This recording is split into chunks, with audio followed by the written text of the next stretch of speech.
Hey guys, welcome to my first Skyrim modding video. This will be a series on how to mod Skyrim. I'm going to cover a lot of things in this series. So, let's get started. This is episode 1 and it will be the programs you need to use when you're modding, or useful programs that are suggested. And I will be using this program that's not even related to Skyrim, but it's for making folders. And what you do is you type your root folder, your desktop, and you do manual, and then you can do like something like this. Type your folder, then you do a backslash, then data, something like that. And then you can do create folders, and it will create those two folders, Skyrim and then data. So I will be using that for creating folders. Or if you're on Windows 7, you can do Control Shift N to make a new folder. That's just a little tip. So first of all, we need Creation Kit. We will be using it in a later tutorial. So that's your main, the Creation Kit's your main modding tool. So you just need to go to Steam, Library, Tools, go to Creation Kit, find it, double click on it, and then it will say install instead of launch. You'll get a little bit of sneak peek what it looks like. It looks very confusing, but I'll go over it in a later tutorial. Okay, so let me end that program. Yeah, whatever. It doesn't matter. So you need to download Creation Kit. And when you download it, go to your Skyrim folder. So I have a shortcut for Steam apps. And then I'm going to go to Common, Skyrim. And this is the directory for 64-bit. This is your main thing we're going to do. So there's Creation Kit. You should edit some of the files. Let's see, where is it? You need to, I think it's editor. Either you need to edit editor, I'll see for a second. Archive. And this is only if you have the DLC. Yes. So I'll put this in the description, or I will put a link to the, I'll probably just put a link, thing in the description. But you need to add these BSA files if you have all the Skyrim DLC under S Resource Archive List 2. You need to add Dawnguard.bsa, Dragonborn.bsa, and Hearthfires.bsa, just like this, right after the update BSA. And after the update there's a comma, and then there's a space. So you can see there's a comma, and then there's a space. And then you need to do the same for S Resource Archive List.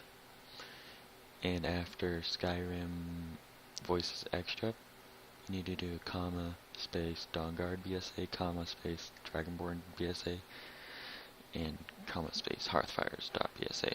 And then save your Skyrim editor.ini. Basically what that does is makes it where you can load your DLC into the Creation Kit. That's the way you fix that.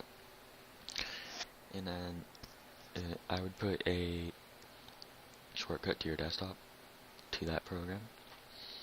Also, we're going to be using this one a lot. And I would put a shortcut to your desktop for archive. And what this one does is it makes your BSA files, which are Skyrim terms, for a archive file for Skyrim. It contains all the files inside of, let's just go to this one. It contains all the files inside of the mod, so this one has only scripts. So it contains all the scripts. It basically makes it a lot easier to manage and a lot easier to uninstall. And if you were doing retextures, you can't use BSAs. unless you did it in the creation kit, but you could just do texture replacers, which are easier, and I'll show you how to do. Okay, so now I'm going to be showing you how to create a BSA file. I'm going to be doing it to the Flintlock pistol mod, and this is not my mod, so I just downloaded it. What you need to do is you need to open the archive file, and then go to your desktop, Control-Shift-N, or use this text to folders program. And then name it the mod name, so just do Flintlock pistol.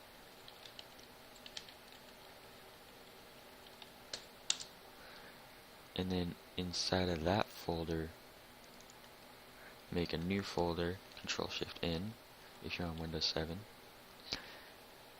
and then name it data. I always do capitals, but you don't have to. And what you want to do now is take these 3 or 4, drag and drop them into that data folder. And then also take the ESP file, drag and drop it to your desktop. That's very important. So now we have that set up. We are going to go to Open Archive. And what you want to do is go to Edit, Add Directory. And this is why we did 2 folders inside. Select the Flintlock pistol, and then select Data. Just select Data and push OK.